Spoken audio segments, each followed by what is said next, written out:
The Avengers get parades, statues, and government funding. The X-Men get giant robots set to crush their skulls. This difference defines the entire relationship between Wolverine and Earth's mightiest heroes. To the public, Captain America is a symbol of hope. But to Logan, the Avengers often represent the very establishment that hunts his kind. They sit in a polished tower, deciding how to save the world, while he is usually in the mud, doing the dirty work they refuse to touch. It is not just about personality clashes, it is about survival. The friction has a simple root. The Avengers are celebrities. When Iron Man flies through New York, people cheer. When Wolverine pops his claws, people scream and call the police. Logan has always viewed the Avengers as cops, authority figures who uphold a system that hates mutants. For decades, the Avengers ignored mutant suffering. They fought Kang the Conqueror and Ultron, but they were nowhere when Genosha was burning. This selective heroism infuriates Logan. He sees a team of gods who only intervene when it suits them, leaving the mutants to fend for themselves. To him, an Avenger card is a pass to be loved, while an X gene is a death sentence. You might expect two World War II veterans to get along, but Steve Rogers and Logan are oil and water. They respect each other, but their methods are worlds apart. Captain America represents the ideal soldier who is honorable and inspiring. Wolverine is the necessary weapon who is messy and brutal. For years, Cap looked down on Logan's willingness to kill because he saw a loose cannon. Logan saw a Boy Scout who didn't understand that some wars aren't won with speeches. In a famous moment, Logan tells Cap that he does the things Cap can't, so Cap can keep his hands clean. That dynamic defines them. Cap gets to be the hero because Logan is willing to be the monster. He didn't join them for friendship. In 2005, after the original team fell apart, Iron Man needed a new lineup. He didn't just want heroes, he wanted results. Tony Stark recruited Wolverine because he needed someone who would cross the lines that Captain America wouldn't. It was a business decision. Stark knew they needed a killer. Logan accepted because it gave him access rather than a desire to be an Avenger. It gave him intel on threats before they hit the X-Men. But the tension was immediate. He slept in the tower, drank their beer, and constantly reminded them that he wasn't one of them. He was just the guy they called when they needed someone stabbed. If you are enjoying this look into Marvel history, thanks for being here. We build these videos based on your discussions, so let us know in the comments which character rivalry we should cover next. Hit that subscribe button to catch our weekly breakdowns if you haven't yet. Now, we return to Logan. If Cap was the strict dad, Spider-Man was the annoying little brother who wouldn't shut up. When they first became teammates in the New Avengers, Logan genuinely hated Peter Parker. Spider-Man's constant jokes and strict no-killing code annoyed Logan. Wolverine has lived for over a century, seeing the worst of humanity, so he didn't have patience for a kid in spandex making puns during a firefight. There were times Logan threatened to gut him just to get some quiet. But this relationship evolved the most. Over time, Logan realized that Peter's naivety wasn't weakness, but a strength he had lost long ago. They eventually became blood brothers, despite the initial pure annoyance. Nothing proves the Avengers' hypocrisy to Wolverine more than Wanda Maximoff. The Scarlet Witch erased the powers of millions of mutants with 3 words, causing a cultural genocide. Mutants were pushed to the brink of extinction. The Avengers protected her and treated her breakdown as a tragedy to be mourned, rather than a crime to be punished. Logan was furious. He knew that if a mutant villain had done the same thing, the Avengers would have sent Thor to crush them. But because she was one of their own, she got a pass. This double standard burned Logan and reinforced his belief that the Avengers care about their own image more than actual justice. The superhero Civil War in 2006 forced everyone to pick a side, but Logan played his own game. While Iron Man and Cap argued about registration, Wolverine went hunting. He didn't care about the politics. He cared that a villain named Nitro had blown up a school in Stamford. The Avengers were busy fighting each other in airports and city streets, debating the law. Logan spent that time tracking down the mass murderer responsible for the whole mess. He eventually found Nitro and exposed a conspiracy that implicated high-level officials. While the Avengers were having a family feud, Wolverine was doing actual detective work. It was another reminder that while they posed for cameras, he solved problems. When the Skrulls invaded Earth by replacing heroes with shape-shifting imposters, the Avengers' fancy technology failed. Iron Man's sensors couldn't detect the aliens, and Doctor Strange's magic was useless. Wolverine's nose worked! Logan was one of the few people who could smell the difference between a friend and an alien. During this period, his distrust of the Avengers peaked. He realized that, for all their billions of dollars and high-tech satellites, they were blind and easily infiltrated. He became the paranoia of the team, checking every shadow. It validated his view that you can't trust the suit, you can only trust the instinct.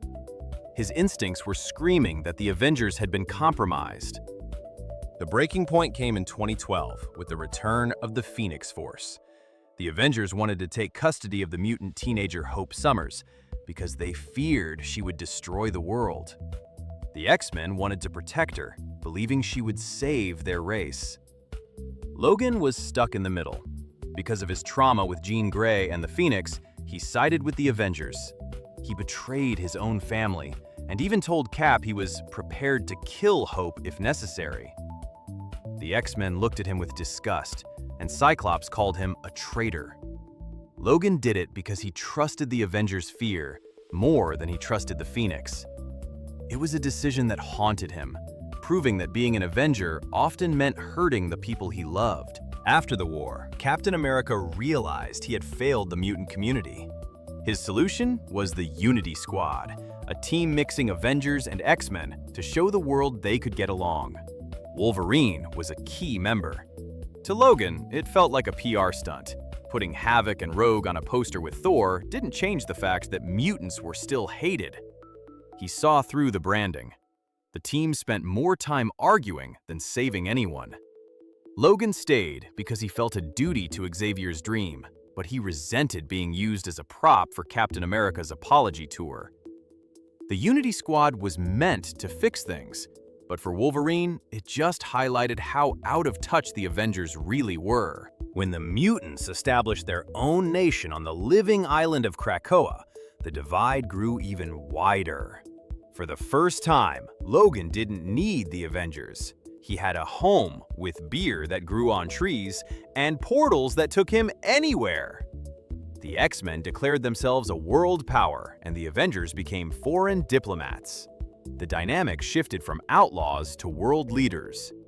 Wolverine looked at his old teammates in New York not with envy, but with pity. They were still playing by human rules, while mutants were conquering death itself. During this time, his interactions with the Avengers were cold. He was done apologizing for what he was. He was a citizen of Krakoa first, and barely an Avenger at all. Good things never last.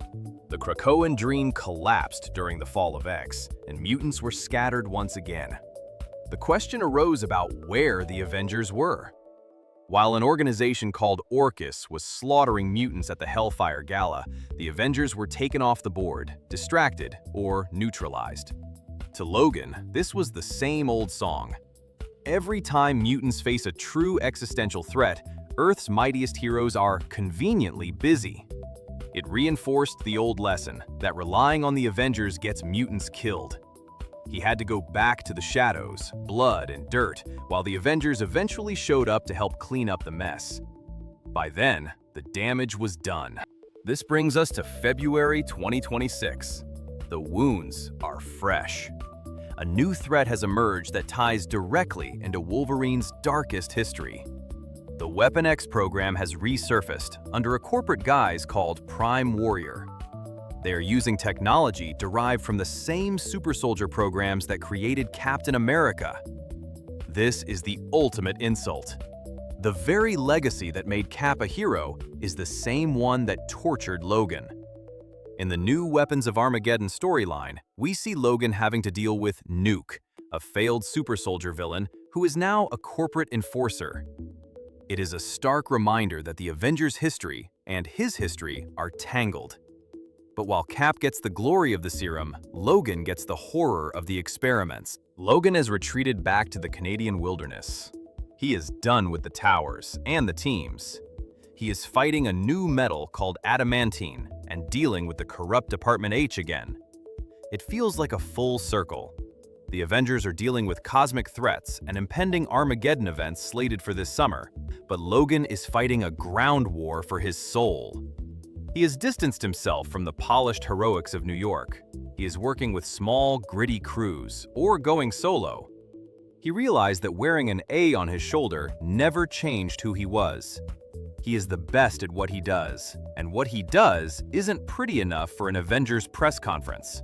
We also have to mention the obvious issue. The recent team-ups with DeadPool have shown Logan something important. Wade Wilson is annoying, but he is honest. He is a mess, just like Logan.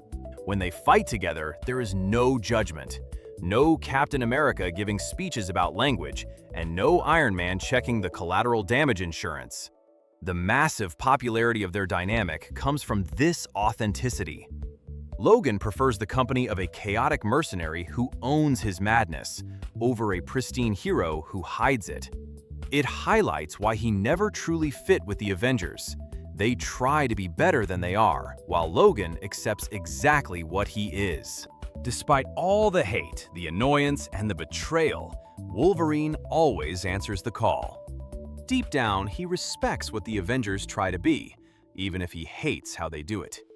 He knows the world needs Captain America's hope, just as much as it needs his claws.